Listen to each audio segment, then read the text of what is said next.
Hey Deb, hey cool gamer. Trying to play these stupid little games to earn extra money. What is it? Missed play and stuff like that. Takes a bit, but you actually get gift cards and stuff like that. So I'm aiming for on one of the games I'm aiming for like $100 Amazon gift card and then to get money in my PayPal. So I just started today and I'm at three whole dollars. Hey Zuna.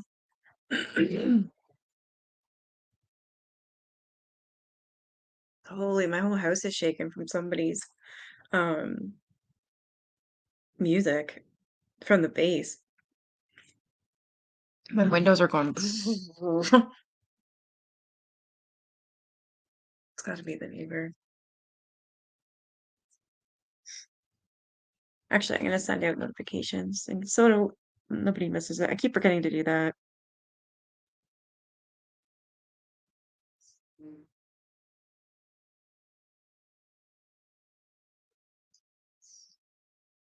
Okay, get out of that game.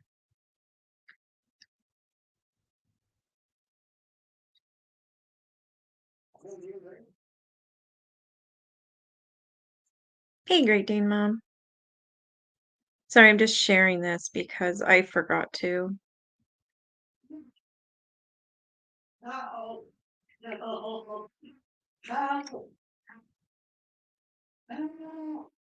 no, a direct message.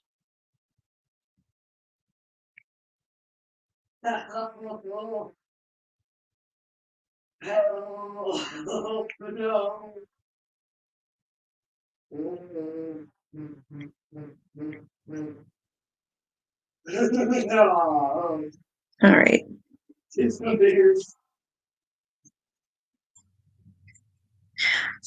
I think we're on chapter 8 or 9. And this one's titled The Goal Insight. So at 6 o'clock on Sunday morning, September 25th, the nurses pulled a covering from my bed. Come, it's time for you to get out of bed, they said, and open the window and let in the cold breeze. Well, that's not nice. My clothing was then returned to me. After dressing, I was shown to a washstand where all the other patients were trying to rid their faces of all traces of sleep. At 7 o'clock, we were given some horrible mess, which Mary told us was chicken broth. The cold, from which we had suffered enough the day previous, was bitter, and when I complained to the nurse, she said it was one of the rules of the institution not to turn the heat on until October, and so we would have to endure it as the steam pipes had not been put in order. Did you get one? Okay.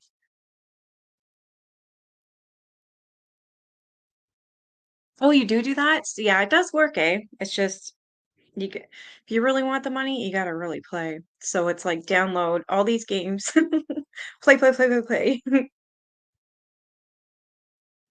How am I feeling? Yeah, I remember you saying that. That's awesome. Can't wait.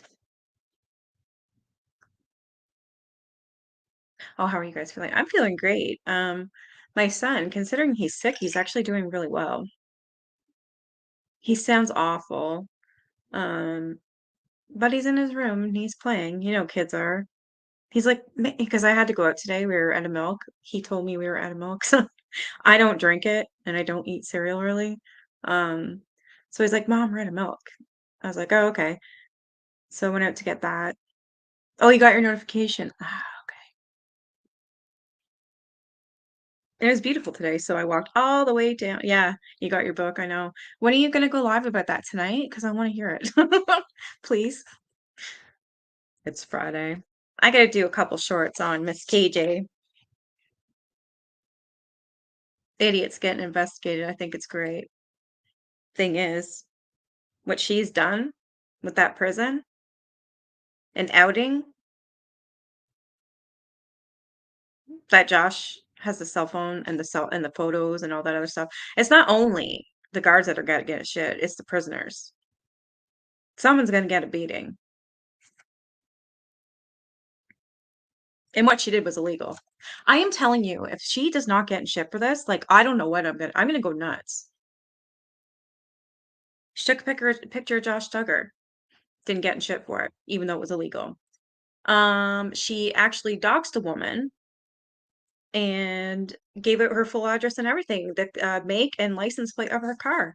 That is still being investigated, and there will be something done about that, at least. Okay. The night nurses then, arming themselves with scissors, began to play manicure on the patients. What? Oh my God. They cut my nails to the quick, as they did those of several of the other patients. Shortly after this, a handsome young doctor made his appearance, and I was conducted into the sitting room. "Who are you?" he asked. "Nellie Marino," I replied. "Then why did you give me the name of Brown?" he asked. "What is wrong with you?" "Nothing.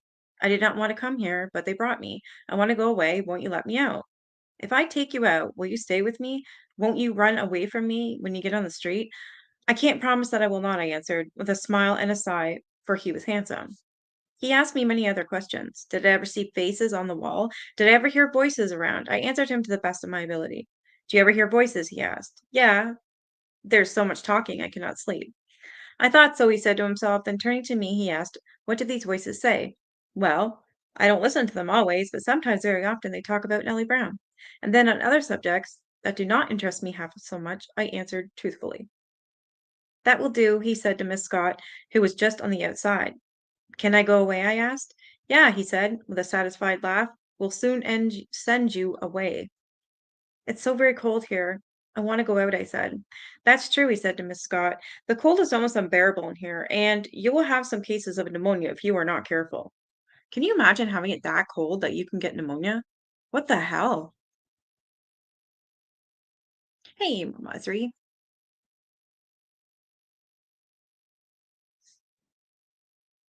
Oh, and Deb, Timu. I got all my things that I ordered today, and I'm very happy with the purchases. Very, very happy. I love pink and I love rings, so I decided to get this one here. There's no clear. Probably not doing it any justice. There's that one. That's my thumb ring. Then I got this one here. It's got the nice pink crystal.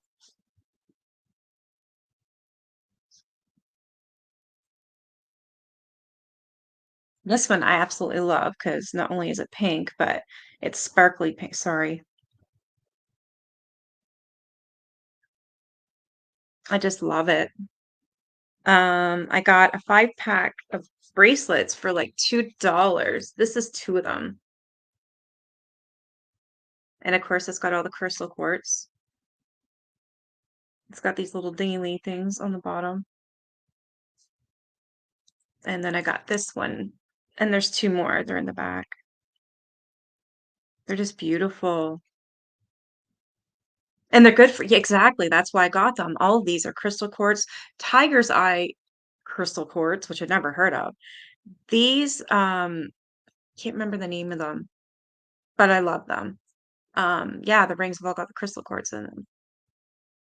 And same with the bracelets. So I've got 2 more in my room.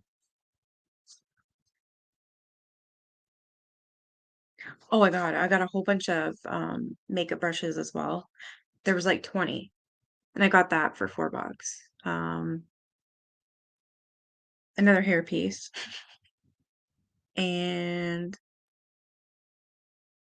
oh, cream upon cream. I've got neck cream, I've got eye cream, I've got face cream, I've got night serum, and they're all like $3, $2, whatever. And they're all good, decent sizes too. They're not trial sizes. Yeah.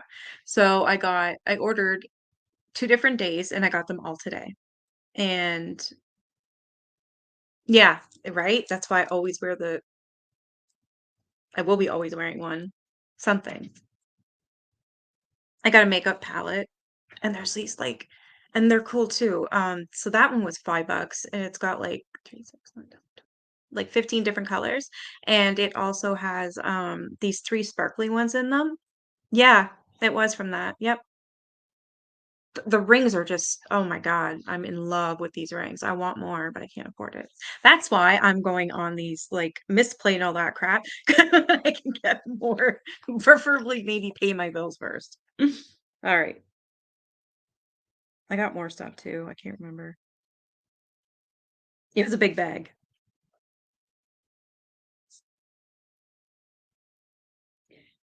This, I was led away, another patient was taken in. I sat right outside the door and waited to hear how he would test the sanity of the other patients.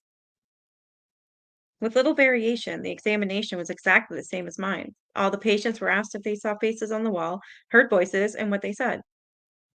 I might also add each patient denied any such peculiar freaks of sight and hearing. At 10 o'clock, we were given a cup of unsalted beef tea. Ew. It doesn't ship to the UK? Oh, yeah. Whatever you order is going to be exactly what you get, Deb. Yeah. It's awesome. And it's cheap as hell. Free shipping? Yeah. Oh, and you know how you can send people what is it, like a coupon or something like that? Or not nice Claire. Or when they first sign up, you get a bonus. You can't do that unless you're in the same country. So that pissed me off. So we can't even do that with each other, Deb. Sucks.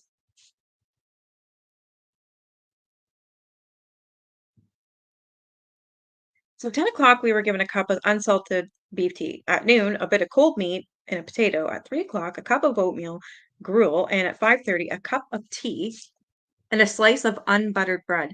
Wow, they were literally cold and starving, these people. We were all cold and hungry. After the physician left, we were given shawls and told to walk up and down the halls in order to get warm. During the day, the pavilion was visited by a number of people who were curious to see the crazy girl from Cuba. I kept my head covered, on the plea of being cold, for fear some of the reporters would recognize me. Some of the visitors were apparently in search of a missing girl, for I was made take down the shawl repeatedly, and after they looked at me, they would say, "I don't know her," or "She is not the one," for which I secretly thankful. I was secretly thankful. Warden O'Rourke visited me and tried his arts on an examination. Then he brought some well-dressed women and some gentlemen at different times to have a glance at the mysterious Nellie Brown. The reporters were the most troublesome, such a number of them, and they were all so bright and clever that I was terribly frightened, lest they should see that I was sane. They were very kind and nice to me and very gentle in all the questionings. My late visitor, the night previous, came to the window while some reporters were interviewing me in the sitting room and told the nurse to allow them to see me as they would be of assistance in finding some clue as to my identity. That would freak me out. That sucks it doesn't ship to the UK. It is kind of like Wish, but it's better. You don't get taxed on every single thing that you pick, and you also don't get shipping on every single item that you pick. It's free shipping. It's great. It's really cheap. I spent like 30 bucks and I got stuff like top the line good stuff. It was crazy.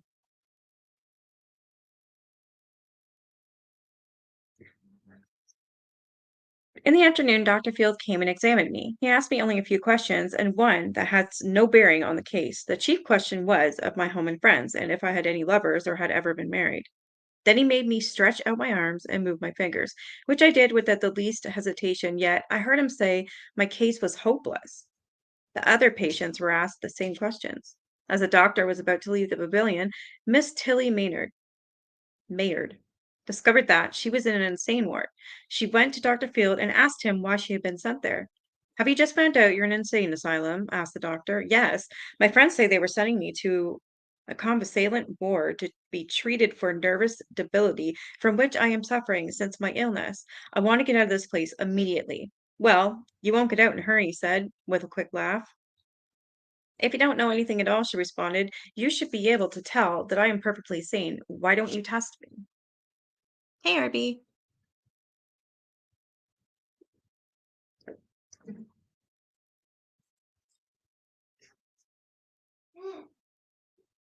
"We all know we we want to on that score," said the doctor, and he left the girl condemned to an insane asylum, probably for life, without giving her one feeble chance to prove her sanity.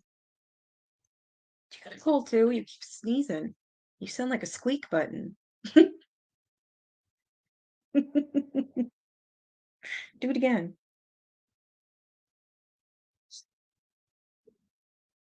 Crazy girl.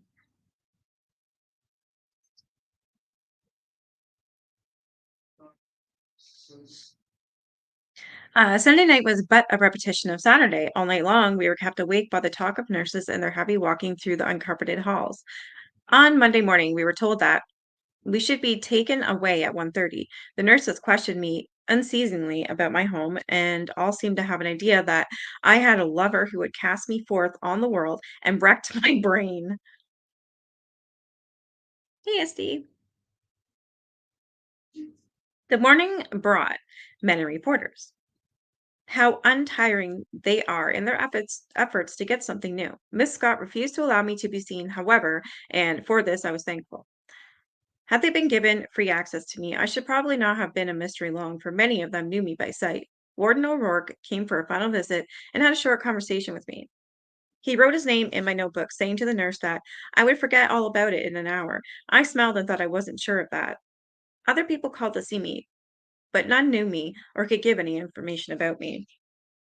Noon came. I grew nervous at the time, approached to leave for the island. I dreaded every new arrival, fearful that my secret would be discovered at the last moment. Then I was given a shawl and my hat and gloves. I could hardly put them on, my nerves were so unstrung. At last the attendant arrived, and I bade goodbye to Mary as I slipped a few pennies into her hand. God bless you, she said. I shall pray for you. Cheer up, dearie. You are young and you'll get over this, I told her. I hope so. And then I said goodbye to Miss Scott in Spanish. The rough looking attendant twisted her arm around mine and half led, half dragged me to the ambulance. A crowd of the students had assembled, and they watched us so curiously. Put the shawl over my face and said thankfully into the wagon. Miss Neville, Miss Maynard, Miss Fox, and Miss Shantz all put in after me, one at a time. A man got in with us, the doors were locked, and we were driven out of the gates in great style on toward the insane asylum and Victory. The patients made no move to escape. The odor of the male attendant's breath was enough to make one's head swim. Poor girl. When we reached the wharf, such a mob of people crowded around the wagon, and the police were called to put them away so that we could reach the boat. I was the last of the procession. I was escorted down the plank, the fresh breeze blowing an attendant's whiskey breath onto my face until I staggered. I love how she writes.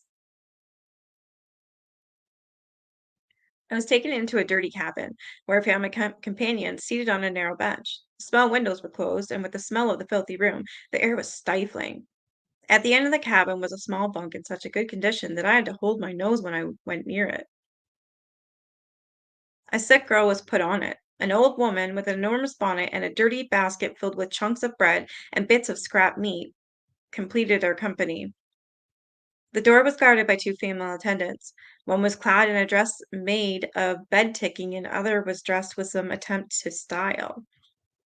They were coarse, massive women and spectorated tobacco juice from the floor on the floor. Sorry, they spit tobacco juice about on the floor in the manner some skillful and charming. One of these fearful creatures seemed to have much faith in the power of the glance on insane people, for when any one of us would move or go out or go to lower her brows and glare in a way that was simply terrifying. They discussed the number of patients and then their own affairs in a manner neither edifying nor refined. The boat stopped, and the old woman and the sick girl were taken off. The rest of us were told to sit still. At the next stop, my companions were taken off one at a time. I was at last, and it seemed to require a man and a woman to lead me up the plank to reach the shore. An ambulance was standing there, and in it were the four other patients. What is this place? I asked of the man who had his fingers sunk into the flesh of my arm. Blackwell's Island, an insane place where you'll never get out of. Oh, isn't that nice?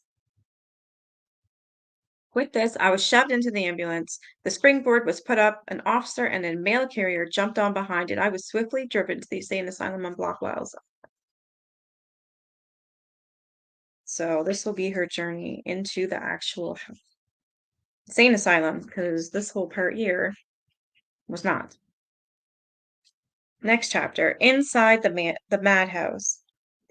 As the wagon was rapidly driven through the beautiful oh, Luna, I seen that you sent me a notification before I forget, because I did forget until now. What page number did you need to know? And for what book? As the wagon was rapidly driven through the beautiful lawns up to the asylum, my feelings of satisfaction at having attained the object of my work was greatly dampened by the look of distress on the faces of my companions. Poor women, they had no hopes of a speedy delivery. They were being driven to a prison, though no fault of their own, in all probability for life. In comparison, how much easier it would be to walk to the gallows than to this tomb of living horrors.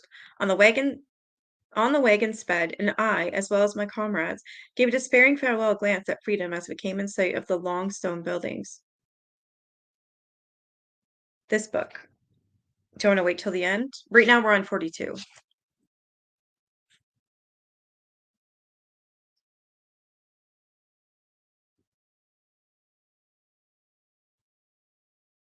We passed one low building, and the stench was so horrible that I compelled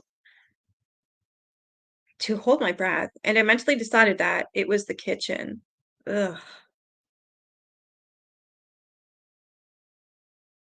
And Jack, but you're behind on that one.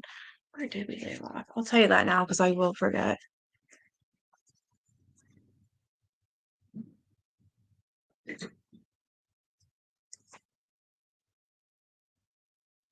163 for Jack the Ripper.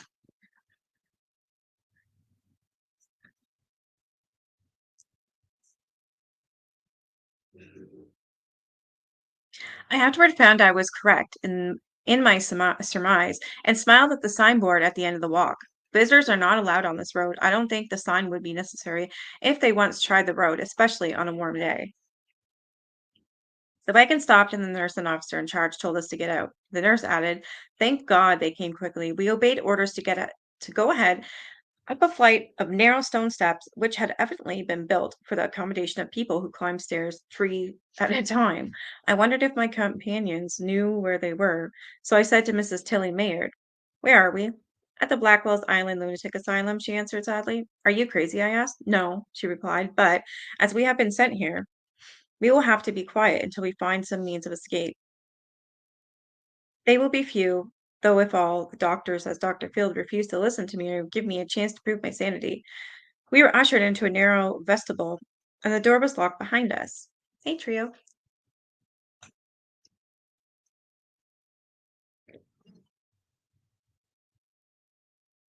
45% in this one? Okay. Yeah, seems about right.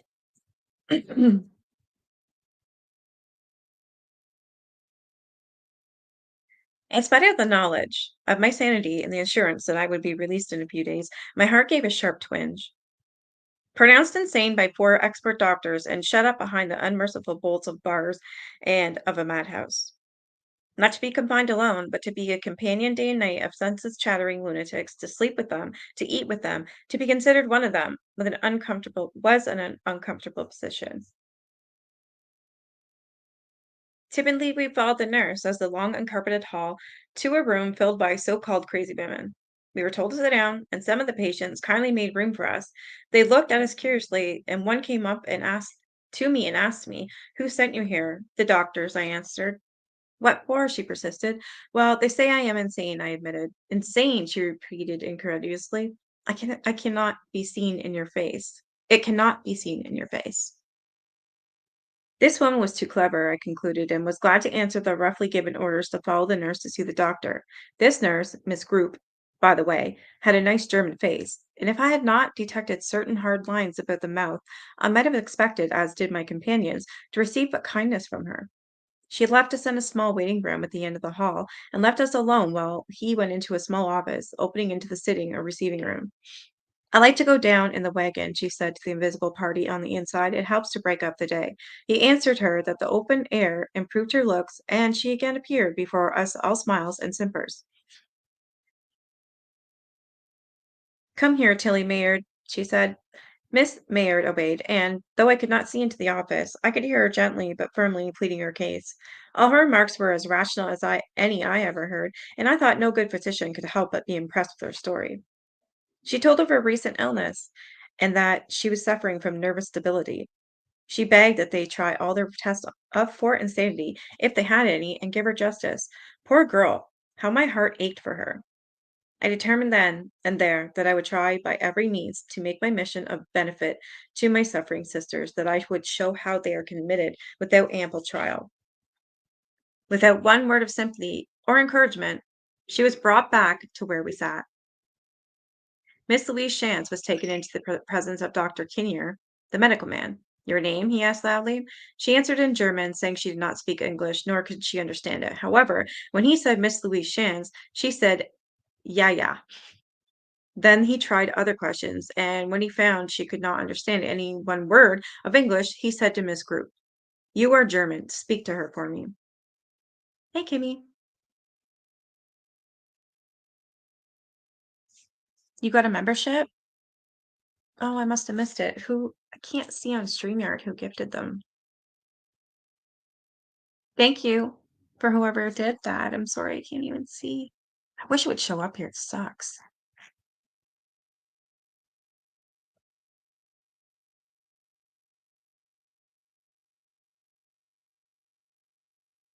This group proved to be one of those people who are ashamed of their nationality, and she refused, saying she could understand but few words of her mother's tongue. You know you speak German. Ask this woman what her husband does, and they both laughed as if they were enjoying a joke. Oh, you did. Thank you, Great Dane Moon. And you gave one to Jen. Oh, that's awesome. Thank you. I love it when you guys do that. It's amazing. Which reminds me, we need to do a members only live.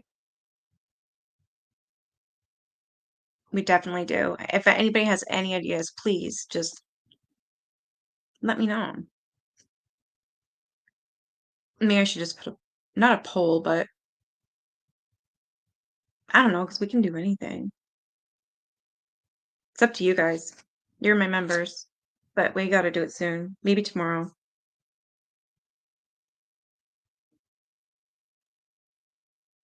I can't speak but a few words, she protested, but at last she managed to ascertain to the occupation of Mr. Shands. Now, what was the use of lying to me? Said the doctor with a laugh, which dispelled the rudeness. I can't speak any more, she said, and she did not. Thus was Mrs. Louise Shands co-signed to the asylum without a chance of making herself understood. Can such carelessness be excused, I wonder, when it's so easy to get an interpreter? If the confinement was but for a few days, one might question the necessity. But here was a woman taken without her own consent from the free world to an asylum, and there given no chance to prove her sanity. Confined most probably for life behind asylum bars, without even being told in her language the why and wherefore. Compare this with a criminal who was given every chance to prove his innocence, who would not rather be a murderer and take the chance for life than be declared insane without hope of escape. Mrs. Chance begged in German to know where she was and pleaded for liberty. Her voice broken by sobs, she was led unheard out to us. Mrs. Fox was then put through the week trifling examination and brought from the office convicted. Miss Annie Neville took her turn, and I was again left to the last. I had by this time determined to act as I do when free, except that I would refuse to tell who I was or where my home was. Ghosts and demons? We totally should. Yeah, Deb's into that too. We should do that. Do you want to do that with me, Deb? The like we did our last one. When we went live together and it was a members only stream and we did like the Dybbuk boxes and we did like the haunted dolls and stuff. We can do that again tomorrow. That'll be fun. Next chapter, an expert at work. Nellie Brown, the doctor wants you, said Miss Group. I went in and was told to sit down opposite Dr. Kinnear at the desk. What's your name? He asked without looking up. Nellie Brown, I replied easily. Where's your home? Writing what I had set down in a large book. In Cuba. Oh, he ejaculated with sudden understanding, then addressing the nurse. Did you see anything in the papers about her?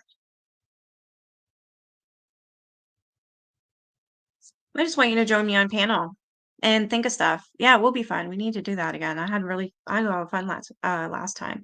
Um, well, we're both the same. We're both creepy into creepy, you know what I mean? So, I mean, we can watch videos together and get scared out of our mind, plus, I don't know, we can do more of like, the cryptids. More cryptids, videos, whatever. I think that'll be fun. So you can just pick whatever the hell you wanna do, right? And then I just wing it. Me too, I'll be we're both creeps. I don't know how else to explain it. You love ghost stories? Yeah, me too. Oh, I actually brought out, another book. It's by Christopher Colombo, and it's all true Canadian stories. It's a big one. So that's another basically his whole channel is turned into, ghosts, aliens, and, true crime, which is great. That's my favorite thing, but most of it is from books. I hope that's not annoying. I try to show videos with reading books because it gets kinda boring listening to someone read, unless you're busy, then you can just hear them in the background.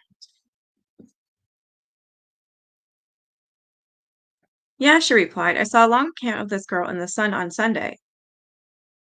That's funny. So the newspaper, the Sun, has been around since when the hell was this? I want to say 1888. Yeah, like you have something to do. Yeah. Okay, when the heck was this again? Got so many dates in my head. 1888. That's Jack the Ripper stuff. She was what, 1930s? She was around when it was World War One. You busy? The doctor said, keep her here until I go to the office and see the notice again. He left us, and I was relieved of my hat and shawl. On his return, he said he had been unable to find the paper, but he related the story of my debut, as he had read it, to the nurse. What's the color of her eyes? Miss Group looked and answered gray, although everybody had always said my eyes were brown or hazel. What's your age? He asked, and I answered, 19 last May. He turned to the nurse and said, when do you get your next pass? This, I ascertained, was a leave of absence or a day off. Next Saturday, she said with a laugh. You will go to town? And they both laughed as she answered in the affirmative. And she said, measure her. I was stood under a measure, and it was brought down tightly on my head. What is it? Asked the doctor. Now you know. I can't tell, she said. Yes, you can. Go ahead. What height? I don't know. There's some figures there, but I can't tell. Yes, you can. Now look and tell me. I can't. Do it yourself. And they laughed again as the doctor left his place at the desk and came forward to see for himself. 5 feet 5 inches. Don't you see? He said, taking her hand and touching the figures. By her voice, I knew she did not understand yet, but she was no concern of mine, as the doctor seemed to find pleasure in aiding her. Then I was put on the scales, and she worked around until she got them to balance. How much? Asked the doctor, having resumed his position at the desk. I don't know. You will have to see for yourself, she replied, calling him by his Christian name, which I have forgotten. He turned and also addressing her by her baptismal name. He said, you are getting too fresh, and they both laughed. I then told the weight of 112 pounds to the nurse, and she in turn told the doctor. Storage bags? Oh, good for you.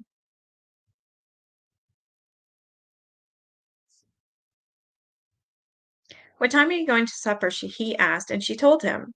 He gave the nurse more attention, and then he did me, and asked her 6 questions to every one of me. He drove my fate in the book before him. I said, I am not sick, and I do not want to stay here. No one has a right to shut me up in this manner. He took no notice of my remarks, and having completed his writings, as well as his talk with the nurse, for the moment, he said, that would do. And with my companions, I went back to the sitting room. You play the piano? They asked. Oh, yes, ever since I was a child, I replied.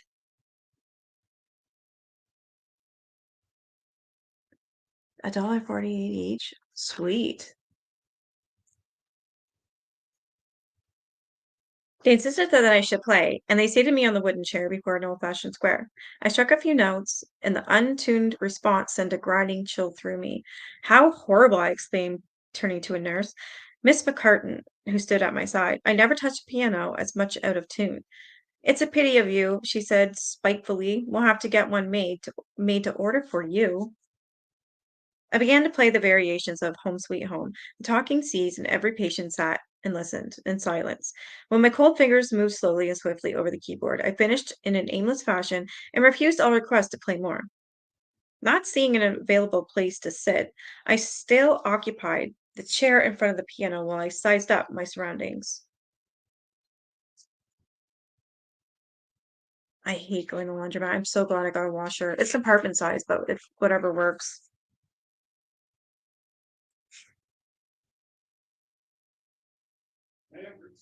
It was a long bare room with bare yellow benches encircling it.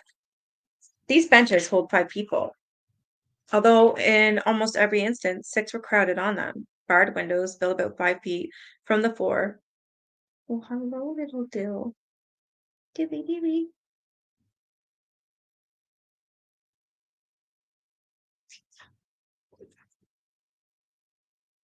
So in almost every instance, 6 were crowded on them. Barred windows, built about 5 feet from the floor, faced the 2 double doors which led into the hall. The bare white walls were somewhat relived by 3 lithographs, one of Fritz Emmett and the other of Negro minstrels. In the center of the room was a large table covered with a white bead spread, and around it sat the nurses.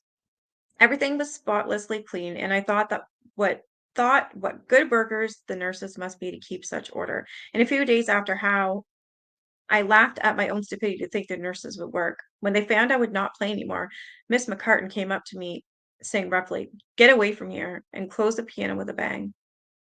"Brown, come here," was the next order I got from a rough, red-faced woman at the table. "What have you on?"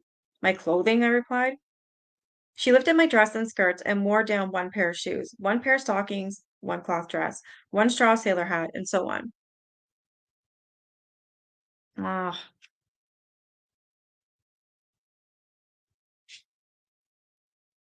try Facebook. That's where I got my dryer and ended up only paying 45 bucks for it. That was it. Those things are expensive, but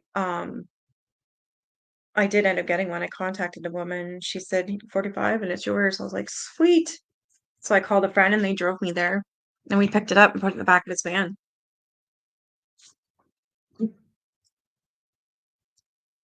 So I'm sure you can get it pretty cheap. Just, I don't know, even if you have to save 5 bucks a month, you'll get there.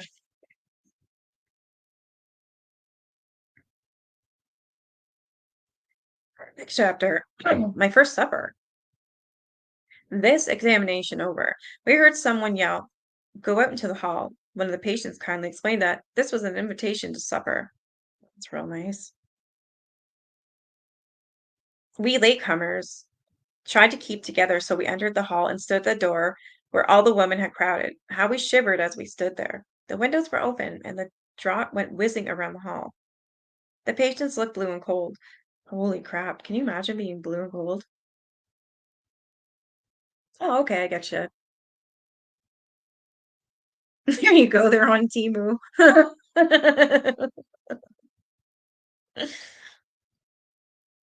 The patients looked blue and cold, and the minute stretched into a quarter of an hour. At least one of the nurses were forward and unlocked a door, through which we all crowded to a landing up the stairway.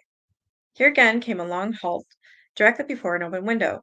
How very imprudent for the attendants to keep these thinly clad women standing here in the cold, said Mrs. Neville. I looked at the poor crazy captives shivering and added empathetically, "It's horribly brutal."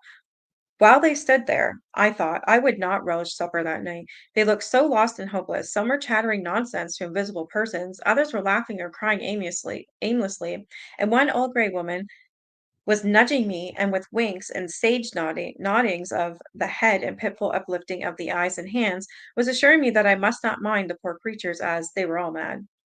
Stop at the heater was then ordered. I get in line 2 by 2. Mary, get a companion. How many times must I tell you to keep in line? Stand still. And the orders were issued. A shove and a push were administered, and often a slap on the ears. After this third and final halt, we were marched into a long, narrow dining room, where a rush was made for the table. You get paid once a month. Yeah. I know, I love it too. They even have like stuff on there for Leland, like clothing wise and whatnot. It's like, hmm.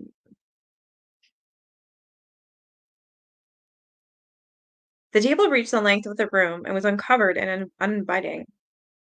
Swear to God. Long benches without backs were put for the patients to sit on, and these and over these they had to crawl in order to face the table. Placed close together all along the table were large dressing bowls filled with a pinkish looking stuff which the patients called tea. By each bowl was laid a piece of bread, cut thick and buttered. A small saucer containing 5 prunes accompanied the bread. One fat woman made a rush and, jerking up several saucers from those around her, emptied their contents into her own saucer. Then, while holding to her own bowl, she lifted up another and drained its contents at one gulp. Then she did it to a second bowl in shorter time than it takes to tell it. Indeed, I was so amused at her successful grabbings that when I looked at my own share, the woman opposite, without so much as by your leave, grabbed my bread and left me without any. Another patient, seeing this, kindly offered me hers, but I declined with thanks and turned to the nurse and asked for more. As she flung a thick piece down on the table, she made some remark about the fact that if I forgot where my home was, I had not forgotten how to eat. What a bitch. All right, you two trio.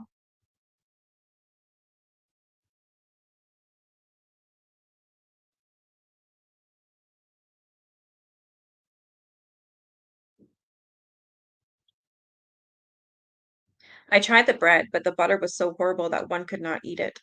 A blue-eyed German girl on the opposite side of the table told me I could have bread unbuttered if I wished, and that very few were able to eat the butter. What the hell's in this damn butter? I turned my attention to the prunes and found that very few of them would be sufficient. A patient asked me to give them to her. I did so. Can you imagine having to eat prunes, which is going to make you shit, with a piece of bread that you can't even eat because of the horrible butter that's on top, and the tea you're supposed to be drinking is fucking pink? I mean, come on, there's gotta be some standard here.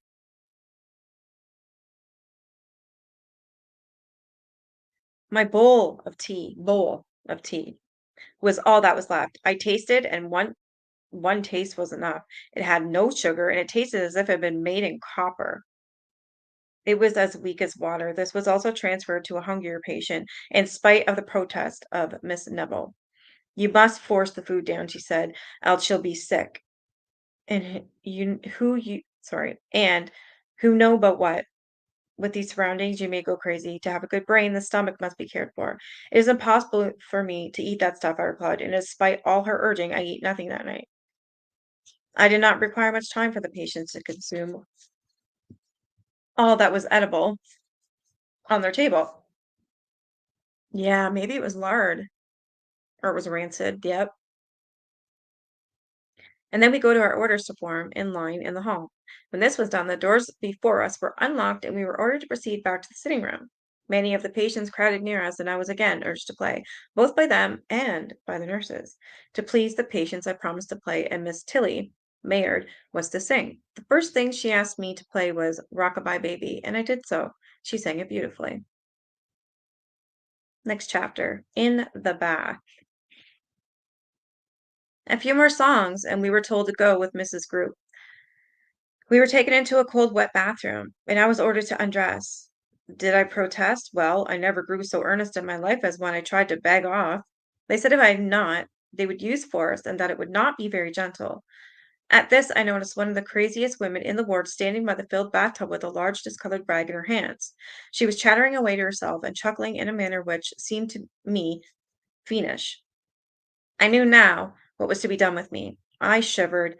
They began to undress me, and one by one they pulled off my clothes. At last everything was gone except one garment. "I will not remove it," I said vehemently, but they took it off. I gave one glance at the group of patients gathered at the door watching the scene, and I jumped into the bathtub with more energy than grace. The water was ice cold, and I began to protest. How useless it all was, I begged. At least the patients be made to go away, but was ordered to shut up. The crazy woman began to scrub me. I can find no other word that will express it but scrubbing. From a small tin pan, she took some soft soap and rubbed it all over me, even all over my face and my pretty hair. I was at last past seeing or speaking, although I had begged that my hair be left untouched.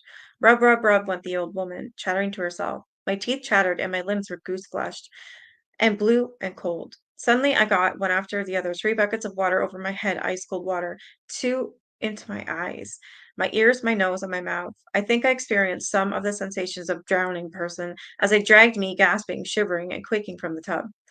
She could have died in there. For once, I did not look insane. I caught a glance of the indescribable look on the faces of my companions, who witnessed my fate and knew theirs was surely following.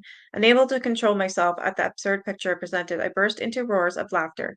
They put me, dripping wet, into a short canton flannel slip, labeled across the extreme end in large black letters, Lunatic Asylum, BIH6. The letters meant Blackballs Island, Hall 6. All right, you have a good night, Zuna.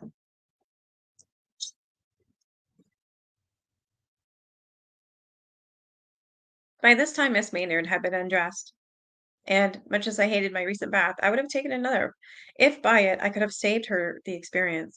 Imagine plunging that sick girl into a cold bath when it made me, who has never been ill, shake as if with ague. Heard her explain to Miss Group that her head was still sore from her illness, her hair was short and mostly come out, and she asked that the crazy woman be made to rub more gently, but Miss Group said, "There isn't much fear of hurting you. Shut up or you'll get it worse." Miss Mayer did shut up, and that was my last look at her for the night.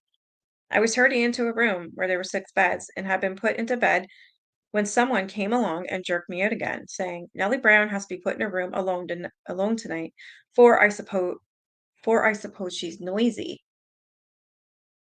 I was taken to room 28 and left to try and make an impression on the bed. I was an impossible task. The bed had been made high in the center and sloping on either side. At the first touch, my head flooded the pillow with water, and my wet slip transferred some of its dampness into the sheet. When Miss Group came in, I asked if I could not have a nightgown. "We have not such things in this institution," she said. "I do not like to sleep without," I replied. "Well, I don't care about that," she said. "You are in a public institution now, and you can't expect to get anything. This is charity, and you should be thankful for what you get." "But the city pays to keep these places up," I urged, "and pays people to be kind to the unfortunate brought here." "Well, you don't need to expect any kindness here, for you won't get it," she said, and she went out and closed the door. A sheet and an oilcloth were under me, and a sheet and a black wool blanket above. I never felt anything so annoying as that wool blanket as I tried to keep it around my shoulders to stop the chills from getting underneath. When I pulled it up, I left my feet bare, and when I pulled it down, my shoulders were exposed. There was absolutely nothing in the room but the bed and myself. As the door had been locked, I imagined I should be left alone for the night, but I heard the sound of the heavy tread of 2 women down the hall. They stopped at every door, unlocked it, and in a few moments I could hear them relock it. They did this they did with the last attempt to quietness down the whole length of the opposite side of the hall and up to my room. Here they paused. The key was inserted in the lock and turned. I watched those about to enter. In they came, dressed in brown and white striped dresses, fastened by brass buttons, large white aprons, a heavy green cord about the waist, from which dangled a bunch of large keys and small white caps on their heads. Being dressed, as were the attendants of the day, I knew they were nurses.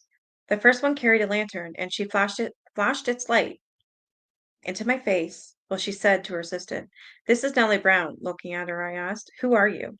"The night nurse, my dear," she replied, and, wishing that I would sleep well, she went out and locked the door after her.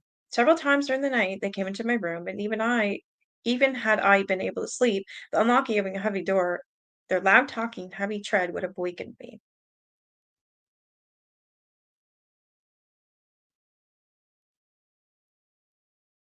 Oh, maybe, yeah. It's in a large, like, I never tried it, but I've heard of it, and yeah, if butter was actually margarine and it was taste like shit back then yeah, or it was bad. Just these poor people.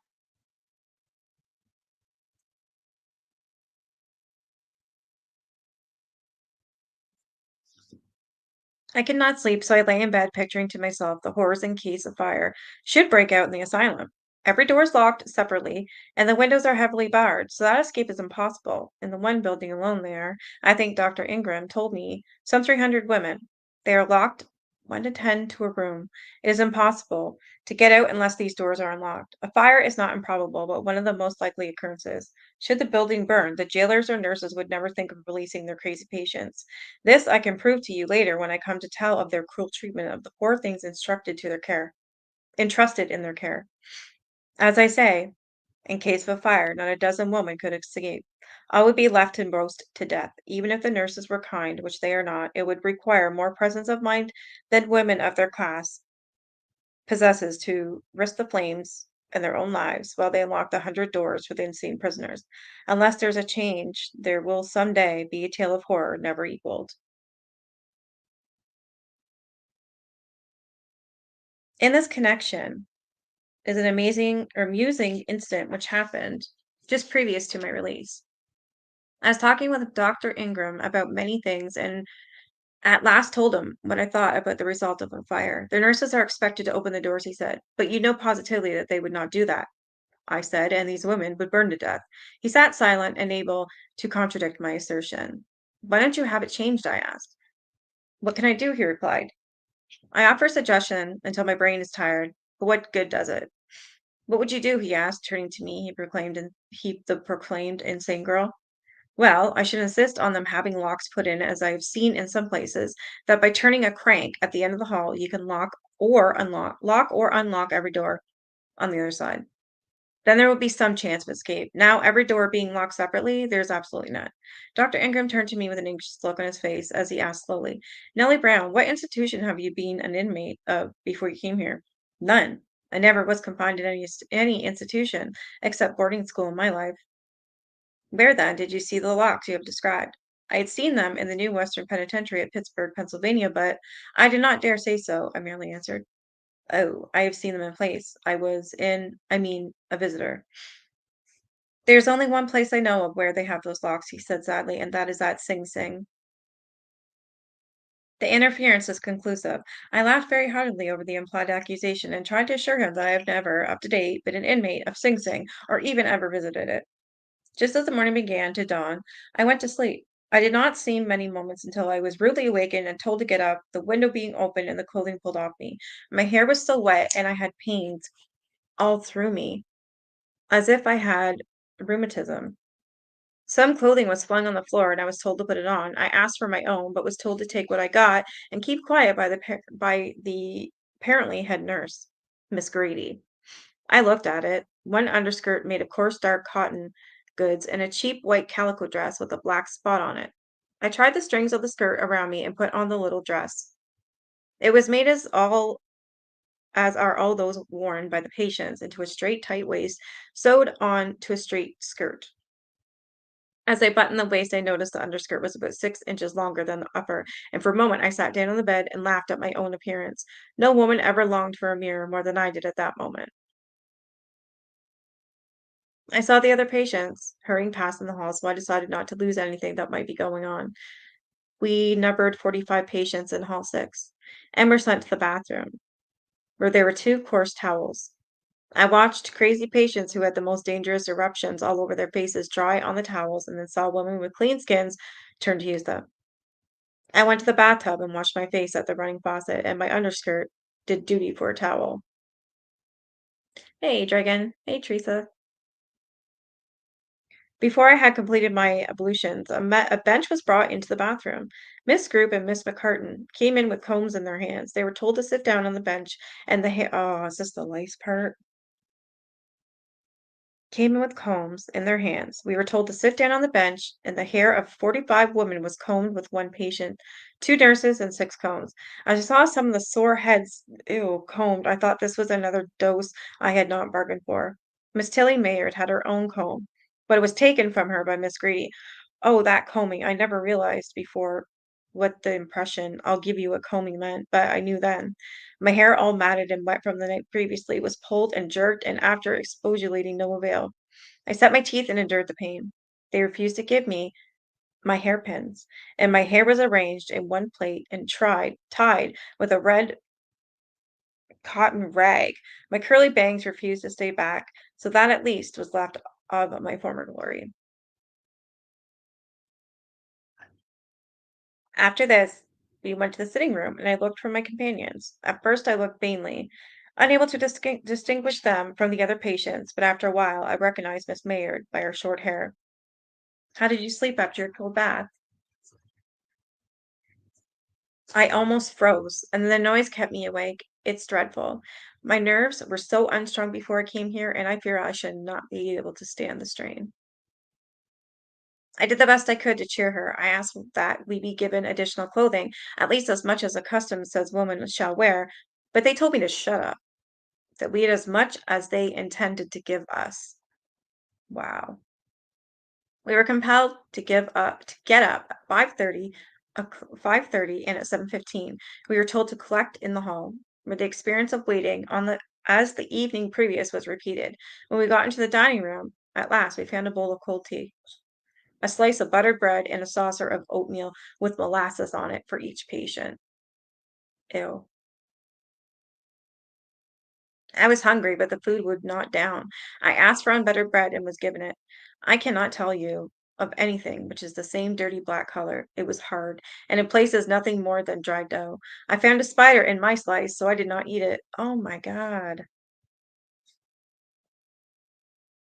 I tried the oatmeal and molasses, but it was wretched, and so I endeavored, but without much show of success, to choke down the tea. After we were back to the sitting room, a number of women were ordered to make the beds, and some of the patients were put to scrubbing, and others given different duties, which covered all the work in the hall. It is not the attendants who keep the institution so nice for the poor patients, as I always thought, but the patients who do it all themselves, even to cleaning the nurses' bedrooms and caring for their clothing. About 9:30, the new patients, of which I was one, were told to go out to see the doctor. I was taken in, and my lungs and my heart were examined by the flirty young doctor who was the first to see us the day we entered. The one who made out the report, if I mistake not, was the Assistant Superintendent Ingram. A few questions, and I was allowed to return to the sitting room. I came in and saw Miss Grady with my notebook and long lead pencil, but just for the occasion. Bought just for the occasion. I want my book and pencil, I said, quite truthfully. It helps me remember things.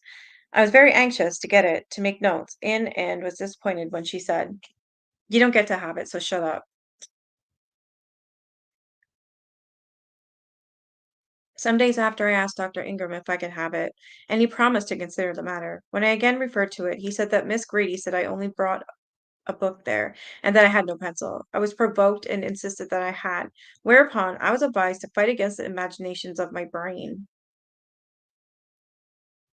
After the housework was completed by the patients, and as the day was fine but cold, we were told to go out in the hall and get on shawls and hats for a walk.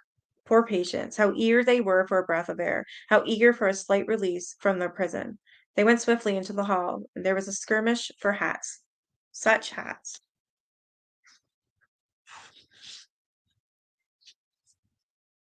So we're on 57, Zuna. Oh yeah, you left. There it is. What are you doing?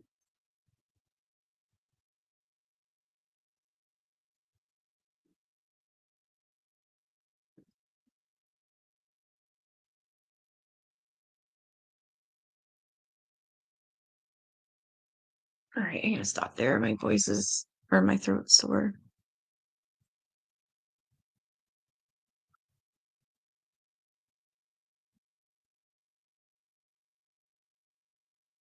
Yeah, exactly. The hospital tried to claim that what Nellie Bly said was lies and exaggerations for profit for herself and the newspaper. Well, of course they would. They didn't want to get caught or charged, malpractice, whatever. But the other woman there said all the same things and worse. Yeah, she was very brave. I was just well, she's not insane, but it was insane what she did to get into that damn place and what happened to her. I mean, that's crazy. I'm glad she did though.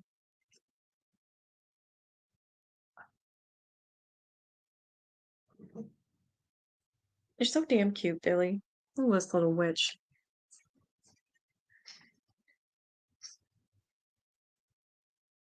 She's holding her paw over her eyes.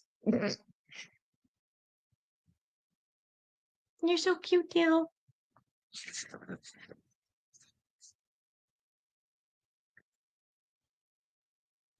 I'm gonna do some painting tonight with the furniture. I'm almost done. What is that? All right, I better get off here. I got some paint to do. I gotta go check up on Leland. I didn't want to be too long. Right? It would drive me crazy. I couldn't handle that. No way. All right, you guys have a good night. I'll be back tomorrow. We'll probably do, I don't know, what, Deb, like 7? 7 my time.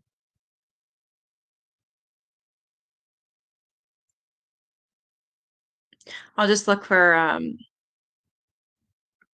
ghost things, like some, I don't know, even some scary ghost videos and maybe read a couple stories or two, and then we can look at cryptids and stuff again. Or haunted items. That'll be fun. If you want to do that, Deb. 7 p.m. would be good for me. I just want to make sure it's good for you.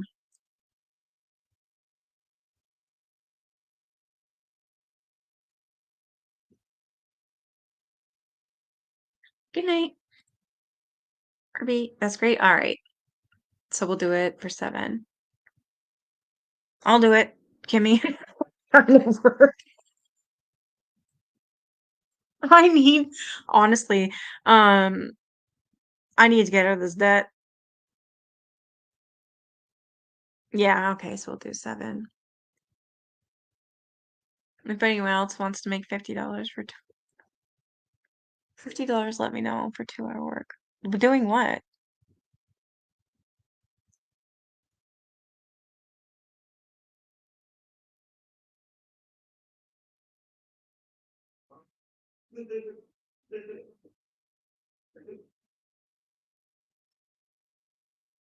Oh, you must have left. I'll have to get in touch with you then. I'm curious. All right, you guys have a great night. I'll be back tomorrow at 7 p.m. with Deb. Members only. Bye.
Oh, sorry. Bye-bye.